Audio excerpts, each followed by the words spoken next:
দুঃসাহসিক চুরির ঘটনাকে কেন্দ্র করে চাঞ্চল্য ছড়ালো মালদার মানিকচক থানার মধুপুর পূর্বপাড়া এলাকায়। ফাঁকা বাড়ির সুযোগে চোরেরা বাড়ির নগদ টাকা, সোনার অলংকার নিয়ে চম্পট দেয়। ঘটনা সামনে আসতেই গ্রাম জুড়ে ব্যাপক চাঞ্চল্য ছড়িয়েছে। এদিকে পরিবারের তরফে মানিকচক থানায় চুরির অভিযোগ দায়ের করা হয়েছে।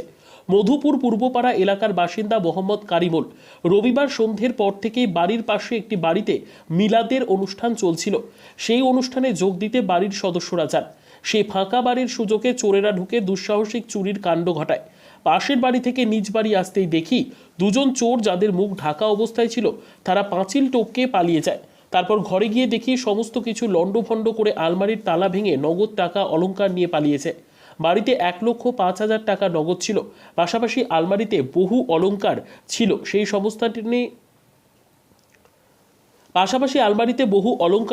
সেই সমস্তটি নিয়ে চম্পট দিয়েছে চোরেরা। পরিবারের সদস্যরা জানিয়েছেন, নগদ টাকা সহ সব মিলিয়ে প্রায় 2.5 লক্ষ টাকার জিনিস চুরি গিয়েছে। খবর পেয়ে রাতেই পুলিশ পৌঁছে গোটা বিষয় খতিয়ে দেখছেন। পাশাপাশি পুলিশের কাছে চুরির লিখিত অভিযোগ দায়ের করা হয়েছে। আমি মিলাদ শুনতে গেছিলাম, আমি ওখানে বসেছি, তো এইটা আমার আছে। ওই বললো কি এখান থেকে কি দেখছো, ওখানে চলো ভালো করে শুনতে পাবা। আমি উঠে ওইখানে গেছি, তো আমার ওইখান থেকে দেখা যাচ্ছে আমার আলমারি কি খোলা আছে। তো আমি এমনি আমার ননদকে বলছি কি দেখো তো কি আমার আলমারি খোলা আছে। তো বলছি কি আমি দূর থেকে দেখতে পাচ্ছি না, এমনি বসে গেলাম। কোথায় হচ্ছিল মিলাদ? এদের বাড়ির পাশে। রাতে গেছিলেন? হ্যাঁ, তারপরে এসে দেখছি কি আমি দৌড়ে আসলাম, তো দেখছি কি এইটা গেট খুললাম। তো এইটা গেট যখন খুলেছি, এটা গেট খুলে দুজন পালিয়ে গেছে। তো আমার শাশুড়ি আমার ঘরে গেলো, তো বলছে কি তোর ঘরে সব কিছু নিয়ে চলে গেছে।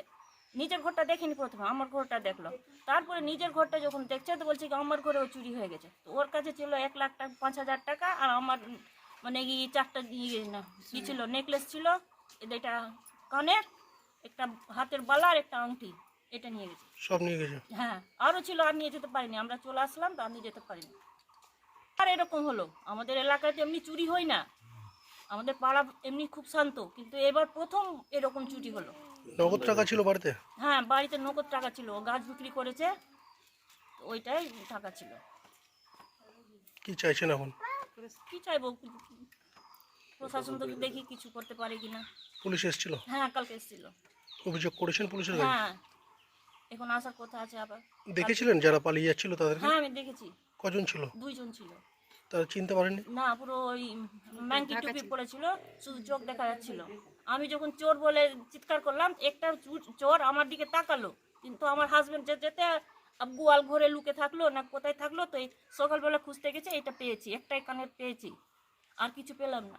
কোনটা দিয়ে প্রাচীর টপকে পালিয়েছে? হ্যাঁ, প্রাচীর অনেক আছে, দূর পর্যন্ত আছে। তা প্রাচীর টপকে পালিয়েছে না, আমাদের মধ্যে ওর তো লোক ছিল, অনেক লোক ছিল, ওর মধ্যে ঢুকে গেছে, তো ওটা তো আর বলতে পারবো না। কি নাম আপনার? রিজওয়ানা খাতুন। এই ধরনের তো আমরা ওখানে মিলাদ শুনতে গেছিলাম। মিলাদ শোনার পরে ওখান থেকে উনি দেখতে পেলেন যে আমার আলমারির দরজাটা খোলা আছে। তারপরে ও জানলা দিয়ে দেখলো, দেখার পরে ও ওখান থেকে সঙ্গে সঙ্গে দেরি না করে চলে আসলো। আসার পরে ওখানে দেখছে মানে মেন গেটটা বাড়ির ঢোকার আগে খুললো যখন, তখন দুটো লোককে দেখতে পেলো যে ওখান থেকে দৌড় মেরে এদিকে পালালো, বাড়ির দিকে, মানে প্রাচীরের দিকে।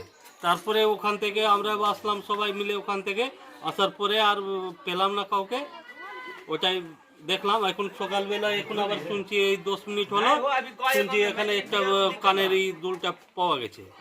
ওটাও দেখলাম এসে, আপনিও চলে আসলেন। এখানে গোয়াল ঘরে ঢুকেছিল তারা? ওটাই গোয়াল ঘরে অবশ্যই ঢুকে আছে, কারণ একটা পাওয়া গেছে, ওখানে অবশ্যই ঢুকা আছে। আমাদের এখানে মোটামুটি আমাদের জন্ম থেকেই দেখছি কোনো চুরি চামারি কিছু নাই। আমরা এত বড় হয়ে গেলাম, কোনো চুরি হয়নি আজ পর্যন্ত। সবারই ঘর খোলা থাকে, থাকে, সবাই মিলেমিশে আমরা থাকি। কিন্তু এবার যা হলো মানে ধরনের বাইরে হয়ে গেল। আতঙ্কে আছেন? হ্যাঁ, ওই যে সাইকেল এসছিল, ঘটনা মোটামুটি আধ ঘন্টা পরে এসছিল। উনি এসে ইনকোয়ারি করে গেছে, সব ছবি টবি করে নিয়ে গেছে। তারপরে আমরা ওখানে গিয়ে, ওখানে কিছু বলেনি জিডি বাবুকে। তারপরে আমরা ওখানে জিডি দিয়ে আসলাম। উনি আবার মেজবাবু বললো যে ঠিক আছে, এখন তো ও আমাকে কিছু বলেনি, আমি আবার সকালে লোক পাঠাবো, ওখান থেকে ইনকোয়ারি করে আসবে, তারপরে যা হবে। মানে এরকমের তো বেশি না, ওই মোবাইল সাইকেল এগুলা সামান্য হচ্ছিল, এরকমের তো আমরা আজ পর্যন্ত দেখিনি, এটা ফার্স্ট। এটা বড় ধরনের চুরি। হ্যাঁ, কি চাইছেন প্রশাসনের কাছে? প্রশাসনের কাছে চাইছি আমরা যে কঠোরভাবে শাস্তি খুঁজে বের করে শাস্তি দেওয়া হোক। নিরাপত্তার দাবি করছেন এলাকা? হ্যাঁ, গ্রামে? আর ওইটা আমরা তো চাইছি আমরা যেভাবে শান্তি থাকবো, ওটা প্রশাসন যদি মনে করে তো করতে পারে। কি নাম আপনার? আমার নাম মাসিউর রহমান। ঘটনা হয়েছিল কি আমরা তিনজন মিলাদ শুনতে গিয়েছিলাম। তো আমি আর মা আগে চলে গেছিলাম, মিসেস বাড়িতে ছিল। কোথায় হচ্ছিল মিলাদ? এই পাশের বাড়ি মানে মকসুদের বাড়িতে। হুম। তো ওখানে গিয়ে আমরা মিলাদ শুনছিলাম, তারপরে 5-7 মিনিট পরে মিসেস গেল। যাওয়ার পরে দেখছি ওখান থেকে বসে 5 মিনিট পর আলমারি খোলা আছে। তা আলমারিতে খুলে আসেনি, তো সন্দেহ হলো। ওখান থেকে দৌড়ে এসে দেখছে গেট খুলে, তো দুটা বের হলো চোর। কত রাত্রি হবে সেরকম? এই 7:15-20 রাতে? হ্যাঁ, সন্ধ্যার সময় 7:15-20। তারপর কি করলেন?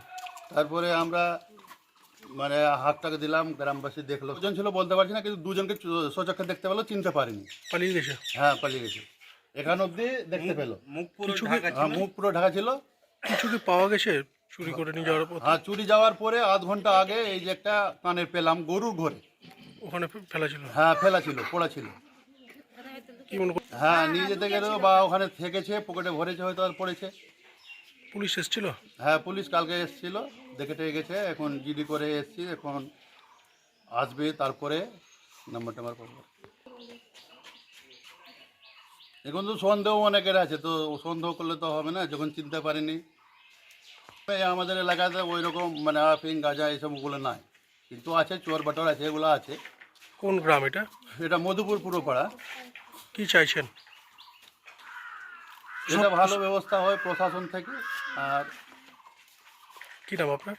আমার নাম হচ্ছে মোহাম্মদ কারিমুল।